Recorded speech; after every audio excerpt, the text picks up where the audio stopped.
the July 15th, 2025 legislative agenda of the Spokane County Commissioners. Please let the record reflect that on Zoom we are joined by Commissioner Cuney. Here in the chambers we have Commissioners Jordan, Waldrop, French, and Kearns. We did receive one written comment as a part of our packet, and those in attendance, if you would please rise for the Pledge of Allegiance. I pledge allegiance to the flag of the United States of America and to the republic for which it stands, one nation, under God, indivisible, with liberty and justice for all. All right. We will now go to open public forum. Part of one of the letters we had is Mayor Cooper online with us. Part of her written testimony was that she was going to try to participate. So she is? Okay. Then if you could please promote Mayor Cooper. Mayor Cooper, if you could please introduce yourself for the audience, and you will have 3 minutes for open public forum. Okay, thank you. Can you hear me all right? Yes. Okay, thank you so much for taking my comment. I did submit a written comment, and I just wanted to tell you what an excellent, first of all, start off saying what an excellent job your staff have done. George and Aiden and Chris have done an excellent job and a thorough job of preparing, all of these, I guess all of the efforts and preparation for the rest of the recovery work that'll be done with these funds. And I just really want you to know what an excellent job your staff has done. Secondly, I did give written public comment, and the purpose of that was just to reiterate what the public is saying. So in both communities, Elk and Medical Lake, those are just the continual asks. So the first part of the document came out of a HCDAC meeting where I think there was some confusion about, and people were concerned, can this go anywhere in Spokane County, and what does this mean, and is anybody even going to get any help? And so there was a little bit of miscommunication, and so that first part of that document just talks about the summary, but then the last part are just those specific needs that have been outlined in the community, just a list of those. And so the purpose of my written and public comment is just to say, just to put on the record, these are the needs that the community's asked, and to the best of my knowledge, I think that covered it pretty well. So happy to answer any questions, but thanks for your time today. Thank you very much. Okay. Next up for open public forum, Larry.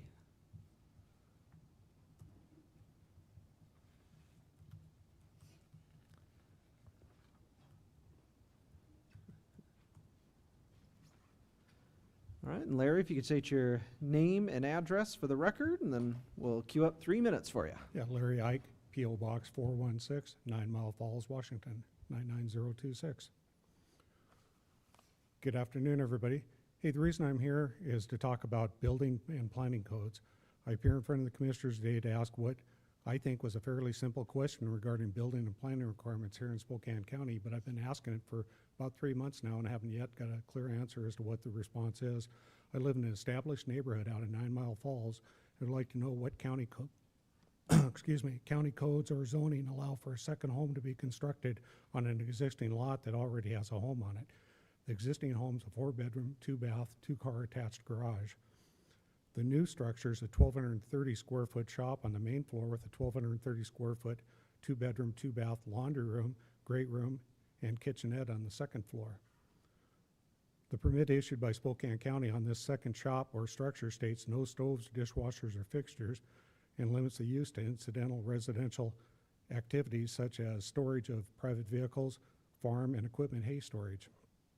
How did the county permit go from vehicle and hay storage to essentially a 1,230 square foot home on a double home on a lot? The Director of Building Code Enforcement attempted to explain this to me by using the term kitchenette instead of kitchen, made this permissible. I asked him to provide sections in the code that would support this decision and refused to answer my request, and said that he was going to hold firm on his stance on this. I don't feel this is an acceptable response from a public employee, and if it had been appropriately addressed when asked, I wouldn't be standing here in front of the county commissioners. I've searched the building codes for Spokane County and the international building codes, cannot find any codes that support the construction of this type of structure. If I miss something in my search, all I ask is that someone provide me with what those codes are, exact reference and specific details of what is being permitted here. Listing of the codes for a 2-bedroom on one lot and a code reference for kitchenette versus kitchen. When I look it up, all I can find is the difference between a kitchen and a kitchenette is compactness of space. It has nothing to do with stove and cooking at it or anything. It's basically the same exact thing, just a little bit smaller. Additional information on this issue. The legal recorded plat for this subdivision states no more than one dwelling structure can be placed on any one lot. This added structure makes 2 dwellings. The legal covenants for this subdivision also state that no outbuildings or garages can be utilized as a residence, either permanently or temporarily. This structure does not comply with these covenants either. Per the county planning, if this was to be an ADU, you actually have sections that allow for ADUs and specific requirements stating what an ADU is. This structure that's being permitted is half again larger than what an ADU would be, but it's being allowed to go in there. The original permit, and I won't read the number off, issued by the county in January described the structure as a shop with a second floor bath. During construction, it was identified by the neighbors and confirmed by the county that the construction was well beyond what was being permitted. At that time, the county started referring to it as a sleeping unit, which made no sense because in the last 10 years, there's been absolutely no permits issued by anywhere in Spokane County in the codes or anything for a sleeping unit. All right. Thank you, Mr. Ike. We have the rest of your comments here.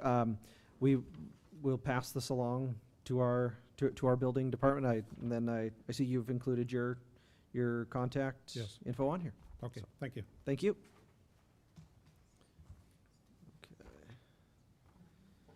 Okay. Next up, Dwayne.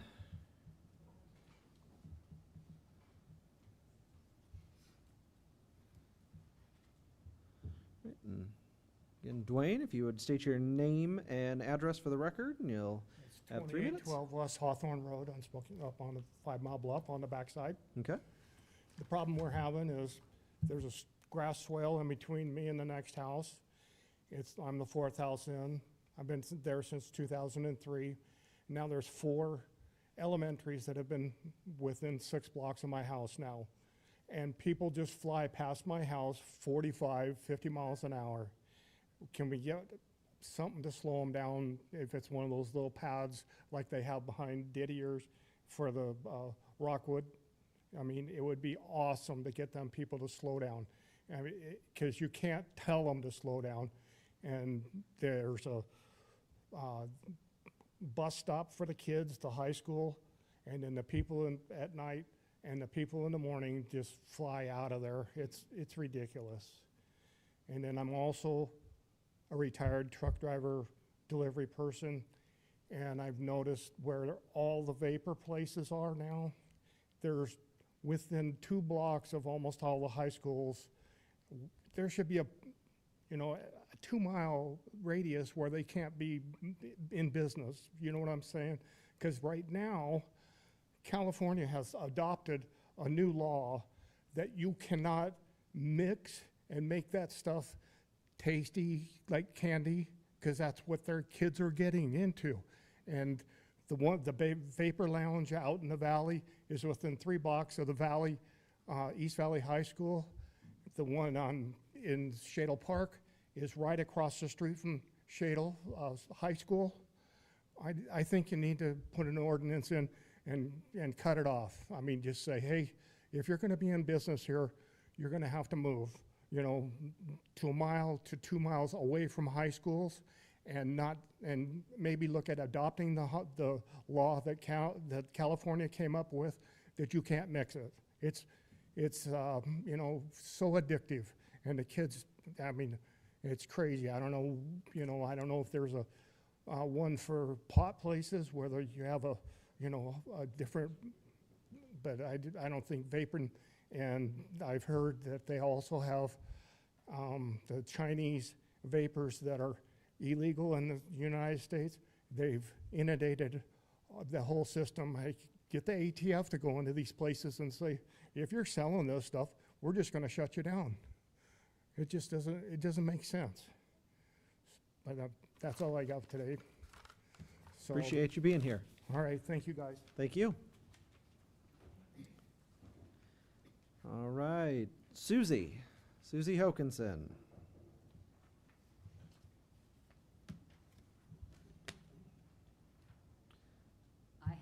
I have Susie Hokinson, 1315 West Woodside Place, 2 blocks north of Spokane City, but in that long 3-mile strip. So I do have handouts for you, but because the teacher in me says don't give anyone something if you want them to listen. Anyway, this morning I had an amazing opportunity to go to the Salish School, the new grounds. And first we toured every building in the Salish School, which I had not done before. And it was just so exciting. But the grounds where the new school is going to be, have any of you seen it, been to it yet? It's 2.5 acres, and it just is up against this 33-acre city park that's on the river across from the trailer court there. And it is just stunning. So I've brought you information about it that you each get. And I actually, so the League of Women Voters, we did approve a 2-year study of all the tribes and treaties in the state. And I'm really excited about being part of this. We've done everything we can for 300 years. And I'm not sure most of us in here are immigrants from our background. But they have accomplished so much, and it's just amazing living in the 7th generation. And on the committee, I realize I'm still embarrassed to realize that my county does not have a land acknowledgement. And I'd kind of given up. I'd invited each of you to contact me. I'd be glad to help you with anything, but I want to read the cities because it's just simple. Land acknowledgement. We acknowledge that we are on the unceded land of the Spokane people, and that these lands were once the major trading center for the Spokanes as they shared this place with and welcomed other area tribes through their relations, history, trade, and ceremony. We also want to acknowledge that the land holds the spirit of the place through its knowledge, culture, and all the original peoples since time immemorial. As we take a moment to consider the impacts of colonization, may we also acknowledge the strengths and resiliency of the Spokanes and their relatives. As we work together making decisions that benefit all, may we do so as one heart, one mind, and one spirit. We are grateful to be on the shared lands of the Spokane people and ask for the support of their ancestors in all relations. We ask that you recognize these injustices that forever changed the lives of the Spokane people and all their relatives. We agree to work together to stop all acts of continued injustices toward Native Americans and all our relatives. It is time for reconciliation. We must act upon the truths and take actions that will create restorative justice for all. And it doesn't have to be this long. But the cool thing is the Catholic Church did restoration by giving this land to the people. And it was so amazing to be on this property and realize there were no Caucasians ever walking on it because of buildings. Thank you, Susie. It can be short. Becky Dickerhoof.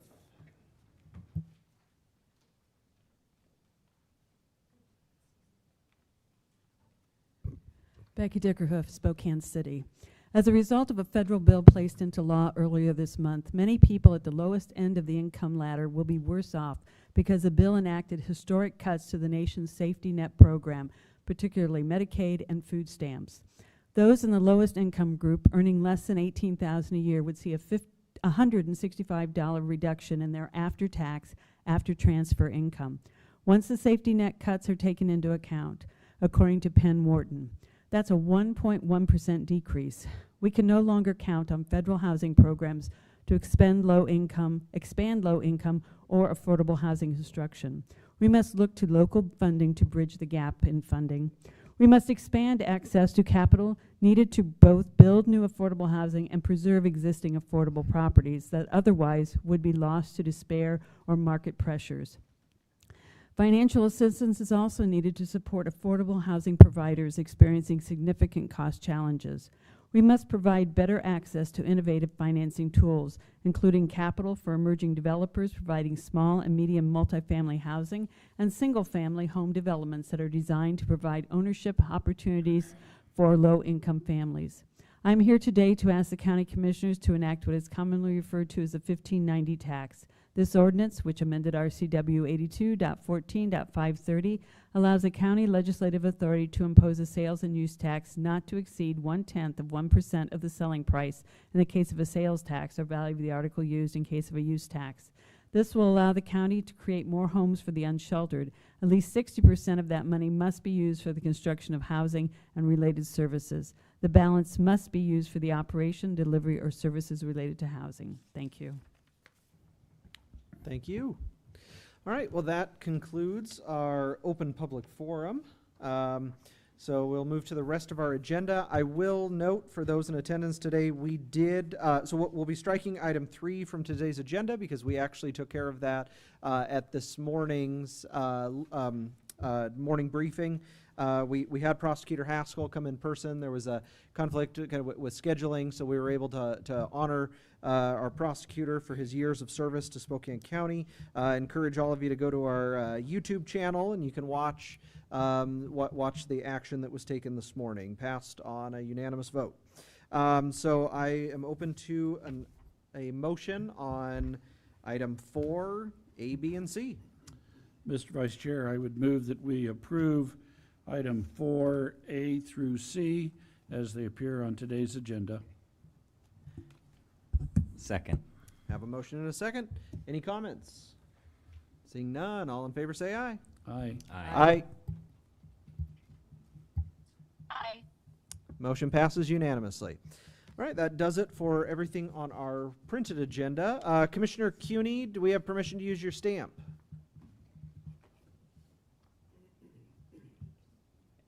Oh, okay, she is giving a thumbs up, just making sure everyone else can see that on the screen. Yes. Okay. Go All ahead. right, so we will sign these documents. I will look down to CEO Simmons and Mr. Folsom.